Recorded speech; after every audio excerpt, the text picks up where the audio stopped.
Hi, hello, and welcome. I'm definitely not Vlad, and you're watching me pug my way to 3k rating on a Blood DK in Dragonflight Season 4. As I record this, the weekly reset has come in, so we're going to go ahead and check the vault. And after that, we're going to use the Wheel of Names to determine which dungeon we're going to do. Bursting week, so I'm not too enthusiastic about it. I think it's thundering as well. We'll see on the key, but not happy about bursting. Let's take a look-see in the vault. Hopefully we get something good. I'm just basically looking for like upgrades to my hero pieces to be myth pieces. Myth weapon we don't need because we got ass candy. Necklace we don't really need either. Well, it is a myth necklace, but it's crit verse, and I'd much rather have more verse. Myth pants, we already have myth pants, and this is why I'm glad last time I didn't actually grab the aspects tokens of merit, because now it makes a lot more sense to grab it. So we're going to put some sockets on. We do have crafted belts, which I will gladly put a socket on, and we have the Seal of Diurnos chosen, so we can put those two sockets in. Since the Eye of Awakening is the socket item and it costs only 3 of these tokens, you can get 2 of these in 1 week if you get a full vault, or if you get not a full vault, silly. What I mean is if you have 3 of these for each of these slots here, you get 2 tokens. For 6 tokens with 3 slots, you can get 6 tokens, and with those 6 tokens you get 2 eyes. With those 2 eyes you get the 2 sockets, blah blah blah blah blah blah. Here we go. Since we're going to be using these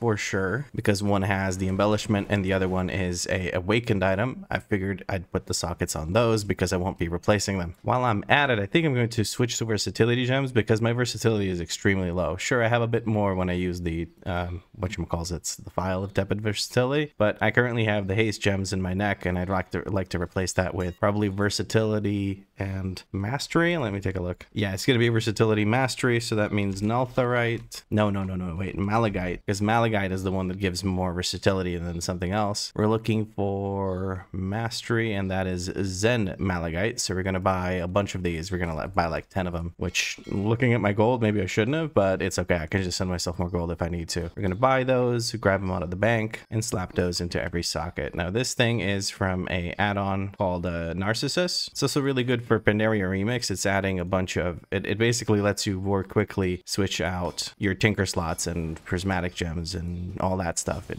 adds a little thingy that you can use. Okay, I think that replaced all the sockets that we have, because we don't actually have many sockets. Yes, we have the ring, we have the belt, and we have the necklace that you can add for free. Well, not for free, for gold, obviously, but that's a lot easier to come by than these sockets that add to the rings and whatnot. 522 item level. Feeling pretty confident. I feel like I have enough item level to finish up this whole thing. There's still room for improvement. The rings still haven't been upgraded. There's quite a few pieces that are 4 out of 6 hero. There's some champion pieces still in my gear, so there's room for improvement, but nothing too drastic. In fact, I have 2 aspects awakened crests, so maybe I should use those, or not 2, 30, which is for 2 upgrades is what I meant to say. I think I'm going to use those on the Seal of Diurnos chosen. Why not? There we go. Still at 522 item level after that, but I feel a bit more powerful, yes? Okay. Now we need to determine which dungeon we're going to run. I'll take a look at what the last 4 videos were, and then I'll I'll use the Wheel of Names to pick up one of the 4 dungeons that wasn't run in the previous 4 videos. Also, I should take a look. Algeth'ar Academy, plus 11. That's the highest I've timed. There was a 12 attempt with the Uldaman on the stream, but that really didn't work out. Also, speaking of the stream, we did hit 2,802 rating during the Tuesday stream where I tried to round out the week. Quite happy with that. Unfortunately, we ended with a 12 Uldaman that we didn't time because of multiple mistakes that people kept making, and just kind of people dying and during boss fights and us not having CRs. And then you're kind of stuck in a position where you either reset to do it a little bit more quickly, or you finish it, which maybe that's quicker, you don't really know, and it ends up being a whole thing. But at the end, there was a mage that just kind of ran in too close to the 2 mobs that you skip in every Uldaman run, the runs right before the last boss, which cost us like 45 seconds, and that was very, very detrimental. And then the healer died on the first wing buffet of the boss. I tried to CR the healer, succeeded to, but then I died, and then it went to shit. Then it wasn't timeable anymore. If you want to check that out in detail, you can of course check Definitely Not VODs in a little bit once I have that set up and uploaded. Okay, I've taken a look at which dungeons we haven't done, and actually Algeth'ar Academy hasn't been done in the previous 4 videos, so we're going to go ahead and do Algeth'ar Academy 11. I'm going to keep the pulls relatively safe. There's not going to be any Vlad pull TMs because I want to get off to a good start with the bursting week. Plus, with bursting week, I'm pretty sure we would wipe on any of my Vladpol TMs unless we have like a Master Spell or something, which I'm going to try and get us, but I can't guarantee anything. So I'm going to host my own group and I'll talk to you once I have it set up. All right, we have actually 2 Master Spells starting in the +11 Algeth'ar Academy on Fortify with Storming and Bursting. Earlier in the video, I might have said Thundering instead of Storming. I confused the two. We're going to go grab the Versatility buff, and we're going to try and get our pull started here in a little bit. First, we have to wait for these skitterflies to just go away. Just a little bit longer. There we go. It gets very close to my bone shield actually dropping. We're going to reset this. We're going to keep going. From my understanding, the little lashers don't actually do bursting. So we're going to find out here in a little bit. We're going to use Icebound Fortitude as I have 2 groups of these guys. We have Bloodlust going. I want to keep it a little bit safe, so I'm not going to pull more than this. We'll see if the lashers start bursting. Nope, they don't. Perfect. That's exactly what I was hoping for. Need to move to avoid the green swirlies, otherwise I am El Dedo. And that was smoother than I had hoped for. Okay, cool. We're going to pull the rest of this stuff. D&D should pull these guys. 2 Blood Boils, Dancing Rune Weapon, and I can stay in my D&D after the green swirlies go out. New green swirlies, I can still stand in my D&D. I can drop a new D&D. I'll drop it so that I'm standing at the corner of it. And then hopefully I can still stay in it. There we go. It makes a big difference for my DPS if I'm able to stay in my D&D. There we go. Still able to stand in my D&D. Had to go through some trees there. So far, so good. There's 1 stack of bursting. 2 stacks of bursting. 3, 4. The healer is able to keep us up through that. Never mind. MD went through. Left. I'm going to type left so people know we're going to go to the left as the little swirlies start dropping down. We're going to summon in Danny because I forgot to do so at the start of the dungeon. Besides the jump at the start, actually just resets it. Makes it go away, like the pet. Okay. There's the Bark Breaker. Just going to Tombstone, fill over the cooldown on my Dancing Rune Weapon, get a bit of runic power. I'm not worried about the Germinate guys at the start here. There we go. We were able to drop all of them. We're going to move the boss into the center, drop a new D&D in the center. And I'm saving my grippy hands for when it's more necessary, which is in the next... Ooh, that Bark Breaker actually hurt even though it's fortified. Which is for the next set of lashers, right? Okay. There is the green circle. We need to stand in that. Germinate coming through. We're going to use our movement speed ability just in case I get hit by a swirly. Burst forth, which means we need to Blood Boil and grab this anti-magic shell to reduce the number of stacks that are going to stack on me. We managed to stop it at 5 and probably going to keep it at 5. Very good. Bark Breaker coming through. This time I absorbed most of it as I had quite a bit of blood shield. And I think maybe even some anti-magic shell left. Probably not. Germinate coming through. We move to the left again, but the boss is dead. We can mount up and get to the next one. Very nice. That was super smooth. This group's blasting the DPS. I mean, look at these numbers. 1 million overall. Sure, the lashers help, but still, that's very nice. Okay, we are able to retain our stacks of bone shield. I'm dragging the guy over here. That's gonna hurt. Then have anti-magic shell for it, but I'll have it for the next one. The reason I'm dragging the guy over here is because that way the ranged can just stand over there and stay safe. See, that Shadow Priest never had to move. We're going to move because of Deadly Winds. I'm going to step over into this corner now. Here comes Storm Slash. I'm going to use Anti-Magic Shell for it. New Deadly Winds right on top of me, so I have to, again, move, unfortunately, but that's okay. Storm Slash means Death Strikes right afterwards. And we're going to line of sight over here, and then we're going to move again. Deadly Winds. This time dropping somewhere that I can't even see it. Storm Slash coming through. We're going to Death Strike right afterwards. Oh, it was right on top of El Jefe. Or, well, it's not boss, but it feels like it, honestly, with how rough it is. It's just about dead, so I'm not going to move too much. There we go. Messy, messy, messy. I confused the tornadoes that it puts down with the storming tornadoes. So I was like, wait, he didn't cast that many. And then I realized what was going on. The affix was freaking me out. Okay. We need those death strikes rolling because we want to make sure we don't go down to the little bites. These little eagles are deceptively strong. Because they'll put this little dot on you and it adds up. Keep stacking. Okay, healer is pumping the HPS. Decided to not risk it and used revival. Oh no, the healer went down because I wasn't paying attention. And I let the birds hit the healer. That's very, very unfortunate. Healer can and should release. This may be rough, but we do have the Shadow Priest for his MD. Okay. He haloed into an MD so that he gets a little bit of healing. MD would have probably done more for us than that.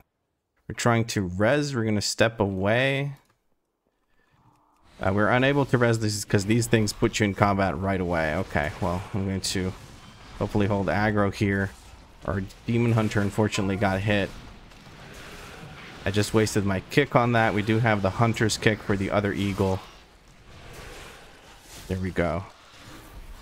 This is going to be rough because we lost the healer who could have released and ran back by now, but okay. There's 4 stacks of bursting. People are sustaining through it though. Halo coming out for a bit of AoE healing. I like the Shadow Priest. Okay. I feel like we're safe now. Even two stacks of bursting should not be able to kill us. And we get to res our fallen comrade, who could have made it back twice by now. But he may just be upset at us. Unfortunately, the birds immediately start attacking you, so you can't actually res someone between the birds unless you have someone far enough away, I guess? Maybe? I don't know. There we go. We got all 3 of these in there. Unfortunately, there's no more critters around for me to use my Death's Caress. Somebody had explained that there was an exploit that Shadow Priests were able to do with their Psychic Link, where they could Mind Blast a critter for a bazillion damage after putting Vampiric Touch on it, and they would just one-shot bosses. Savage Peck is still a pain in the ass, even when you're doing a frickin' fortified boss. Deafening Screech coming through. Not too worried about this boss though. If I could handle it on a plus 11 tyrannical, I can handle it on a plus 11 fortified. As long as I don't mess up too much, right? Feeling a lot more comfortable with this boss, that's for sure. There's a Screech. I'll take this chance to grab my balls. Or my ball. It's a single ball. I'm talking about the video game. Why are you smirking? I'll throw my ball here. I don't want the third one to get used just yet. We're only at 2 stacks. I just wanted to get rid of my ball.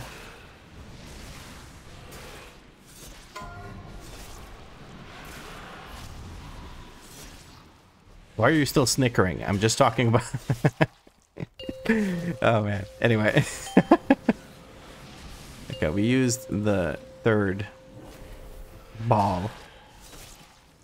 First I said I only had 1 ball, now I have 3. This is confusing. But wait, it gets even weirder. I grabbed another one. No, this is just going downhill very, very quickly. Not much to really do on this boss when it's fortified. At least for me at this point, where I feel quite comfortable with my survivability. I guess I could focus on optimizing damage. Recently someone pointed out to me that if I spam my globals, auto attacks don't go through. That is just straight up not true, because as you can see, I still have a good chunk of auto attack damage available to me, or done by me. So I don't know. I just don't think that's how that works at all. So I'm gonna leave it at that. Maybe I'm completely wrong if there's multiple people that can confirm it and point out like actual differences and details, because as you can see, 6% of my damage is done by melee and I spam my globals. I do not wait at all. So I don't know if somebody was trying to troll me, but it sounds very unbelievable to me that Blizzard would let us like reset our globals by using auto attacks. That just seems unlikely. Small pull here because reasons, which you can see here. It was the battle axe that almost took me out. I'm going to go ahead and interrupt these. I don't want to overdo it. We can pull the rest of these guys together.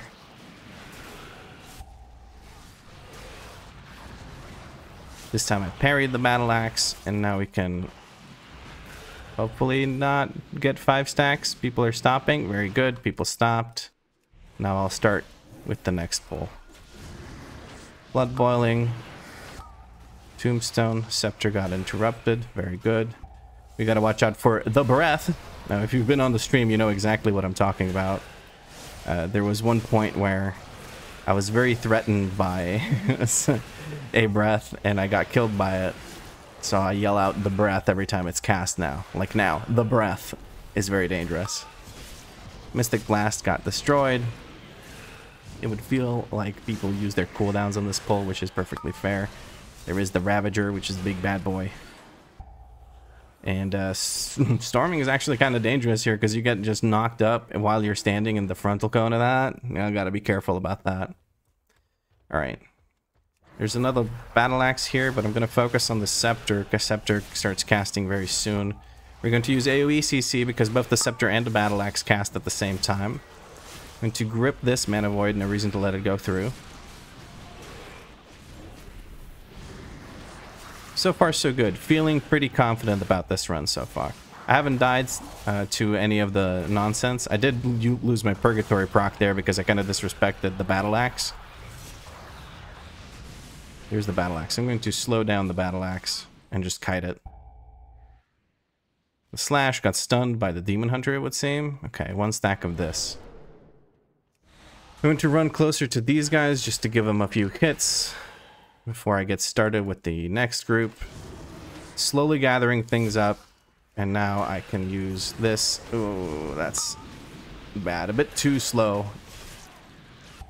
We do have someone way over there. I used anti-magic shell to make sure that I don't go down here. I'm going to move the Ravager closer just so that we can be sure to include the Hunter in our pull and the damage. So we had a failed... Oh no, the cart! The cart made me stand in the breath. God damn it. Oh great, now we have a new shout out, which is the cart, not just the breath. Oh, this is scary. 4 stacks of Sanguini. Mass Dispel came through, but the Hunter didn't get it, so we got manually dispelled.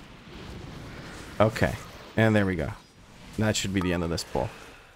I'm not going to do anything crazy here. I'm going to pull these 2 sides because then there's going to be 2 books, and then I'm going to pull the last one separately.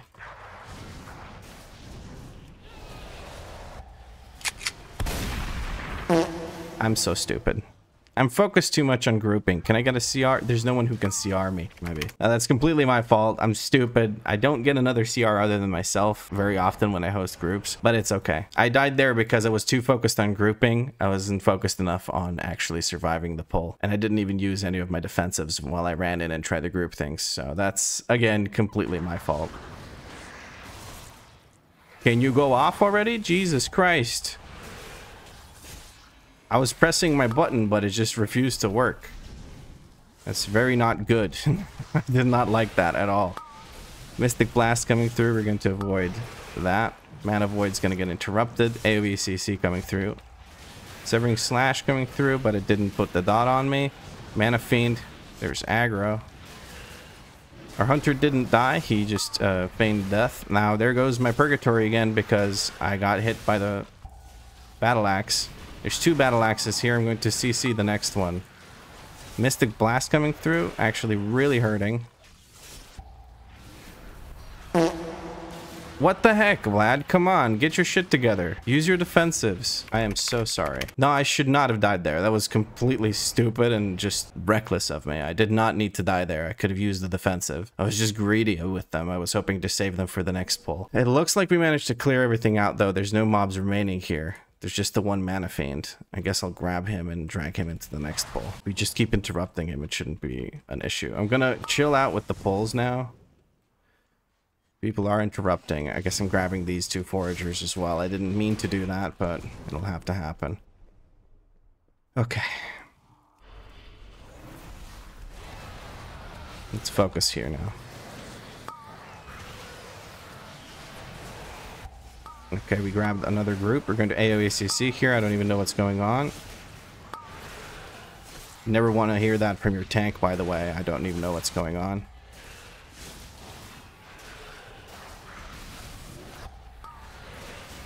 I'm just focusing on keeping my death strikes rolling and keeping myself alive here.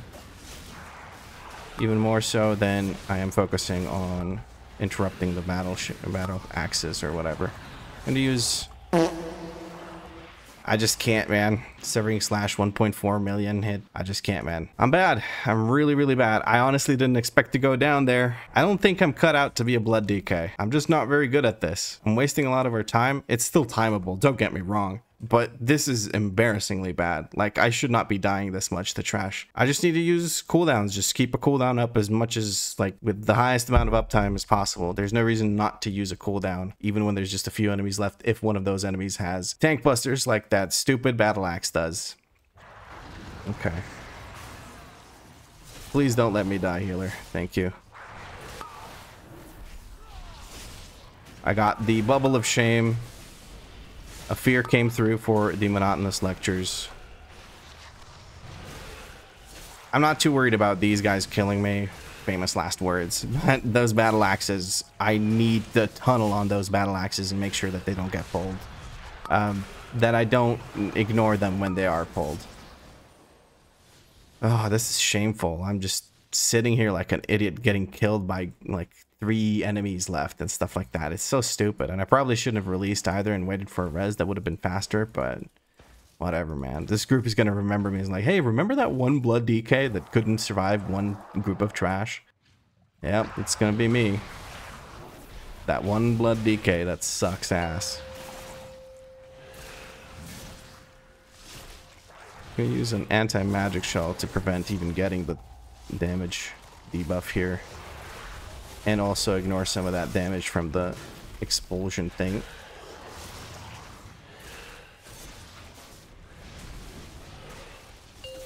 Mana bombs are coming through at the same time as the orbs.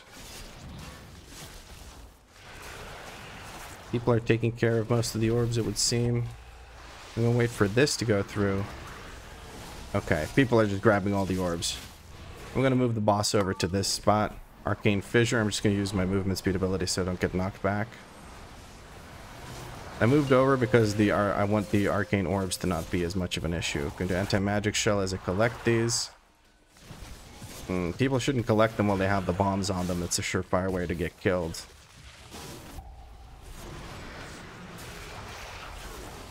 I don't know. I'm just messing up everything now because I'm getting stuck in my head. I'm getting stuck in my head about the deaths that I've had in this run. Mental game is a big part of how you perform. And if you keep messing up, it can be a bit of a hard thing to come back from. I messed up multiple times in a row there where I just died.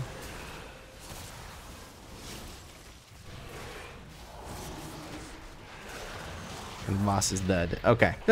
Again, rough, but we're almost done. We're gonna do quite well here. Could be potentially a 2-star. We have Mass Dispel available, so I can pull relatively big in the next pull. We also have all cooldowns from the Shadow Priest and quite a few cooldowns from the healer in the form of Chi. Quite a few it's just one cooldown. Anyway, you get what I mean. We have Metamorphosis from the Demon Hunter. We don't have the Hunt, but it doesn't matter. We have basically all the big cooldowns that we need to work around. Now, one thing I need to remember here is that I am way squishier than I freaking thought I was. These guys are just punching me to death. I know it's just these two. I haven't yet completed my pull. I think we're going to stop with these guys. The Whirlwinds are coming through. We're going to use AoECC. Demon Hunter had the same idea. We're going to grip this guy to prevent that. We're going to put the Invoker. I'm not going to interrupt the Astral Bomb. Somebody else did. I will interrupt the missiles. Since we had a few extra pulls, we should be fine without the patrol. And there's the Mass Dispel I was talking about. They're saying just that, which I guess should have been enough. Okay. And we need to move off into the center I'm just trying to survive here. I'm going to Icebound Fortitude. I cannot afford to die right now. That would be very, very, very, very bad. I have Purgatory, so I'm not too terrified. I'm gripping these guys in. AOECC will be available soon by yours truly. Then I can prevent some more crap from coming through. We're going to interrupt some Arcane Missiles. I have AOECC in 2 seconds. There we go. We're going to interrupt some stuff. Very important spell to interrupt. That stuff one is really, really important. We have 3 CRs available, so I'm going to go ahead and just use one right here. Interrupting that. Astral Bomb as well, because it hurts us as well as them. I know you can use it to hit them, but I may as well interrupt it. IB again. So apparently we had percent without that pack. That's my B again. Could have probably made this safer. I didn't realize that we could have just skipped one pack. It looked like we needed both. I haven't planned out a route, which is very obvious. We say go, go, because we're looking for a 2-star. I really want to ping it that I'm going to pull it all the way over here. I'm using Death Grip, even though it has basically no effect on the boss, but the effect it does have is it taunts it for a few seconds, so you can actually use that to retain aggro at distance on even things that can't be Death Gripped. We're gonna get yoinked in. I got hit by one of the orbs because of course I did. That's just one more thing for me to do wrong this run.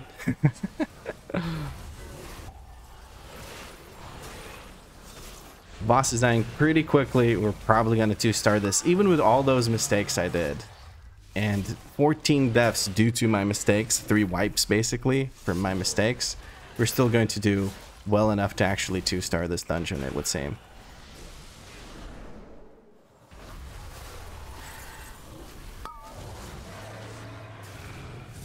Focusing on just avoiding the orbs and trying to see them. I'm going to zoom out a little bit more so I can see them come through from over there. Got knocked up by the silly little storming. I'm going to run in this direction as I'm afraid that I will reset the boss if I keep going in that direction. Okay, so far so good. I only have 1 stack of the debuff, so I'm not too worried about actually causing a portal to appear here.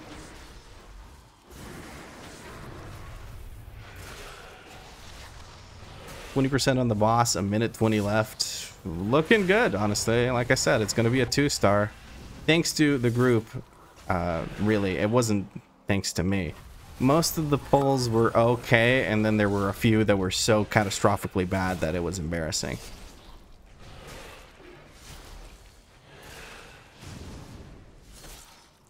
And that should be the boss dead.